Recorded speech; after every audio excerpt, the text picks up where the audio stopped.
You know, you usually think of somebody that talks to themselves as maybe a little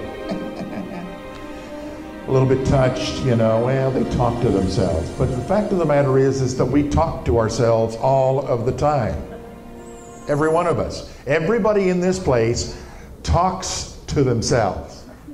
The topic with most people usually centers around our faults, our lacks, our weaknesses, our negative and depressing circumstances, but we have an underlying current of chatter going on all of the time, internally.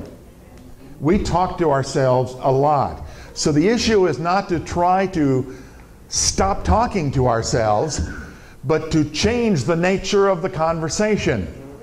Our lives would become so much better, more peace-filled, more joyful, less stressed, if the majority of what we talk to ourselves about was inner conversations about God and the excellency of living in His kingdom. Now that is a training process. We need to learn to do that. We've been doing the other kind of talking to ourselves for so long that it's become a habit. We know easily, without thought, how to talk to ourselves in negative terms. About how bad life is, about how things aren't going to get any better, about how stupid that person is, about how that individual hurt me, about how this isn't going right in my life, about this and about that, about how I'm struggling. Learning to obey is learning to adapt your life to what God says is life. But he said he learned through the things he suffered. What does that primarily mean? It primarily means that everything did not come easy to Jesus as he walked on this earth. Now that by itself sounds like a radical, blasphemous thought to some people. Everything did not come easy to Jesus. He had to work at some things.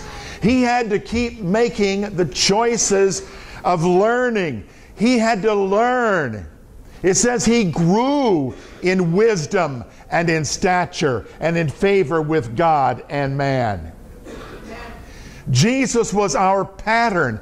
Part of what he came to the earth to do was to give us an example of how to live as a man and a woman in the earth. Because Jesus already climbed the wall for you, and he knows how to climb the wall. He knows how to get over the wall. He knows how to get around the wall. He knows how to get under the wall. Amen. Amen.